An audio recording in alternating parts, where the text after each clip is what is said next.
घरच्या घरी अगदी सोप्या पद्धतीने पीनट बटर कसं तयार करायचं आज आपण बघूया. त्यासाठी एक बाउल मी दाणे घेतलेले आहे. ते मीडियम टू हाय फ्लेम असे मी ते भाजून घेतले आहेत. खरपूस खूप जास्त भाजू नका, जेणेकरून त्याला डाग पडतील किंवा जळतील असे नाही आपल्याला भाजायचे आहे. पण ते कच्चेपणा त्याचा पूर्ण निघून गेला पाहिजे आणि दाण्याचं साल सहज निघालं पाहिजे. असे तुम्ही ते भाजून घ्या. त्याच्यानंतर दाण्याचे सगळे सालं काढायची.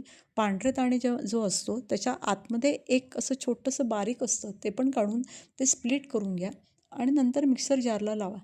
आता मिक्सर जारला जेव्हा आपण ते फिरवतो तेव्हा थांबून थांबून फिरवायचं, कारण बराच वेळ आपण जेव्हा बटर करतो त्यावेळी ते गरम होतं मिक्सर, म्हणून थोड्या थोड्या वेळाने ते फिरवून घ्या. 2 चमचे त्याच्यामध्ये मध घाला, एक चुटकीभर मीठ घाला आणि 1.5 ते 2 चमचे ऑलिव्ह ऑइल किंवा आता मी याच्यामध्ये दाण्याचंच तेल वापरलं आहे ते घाला आणि परत मिक्सरला फिरवून घ्या. झालं आपलं पीनट बटर तयार. छान टोस्ट असतो, त्या टोस्टला मधाचा एक लेअर लावायचा आणि नंतर हे पीनट बटर चांगलं स्प्रेड करायचं. अतिशय सुंदर लागतं, फ्रेश आहे. नक्की करून पहा. आवडली रेसिपी तर कमेंट करा, शेअर करा, सबस्क्राईब करा.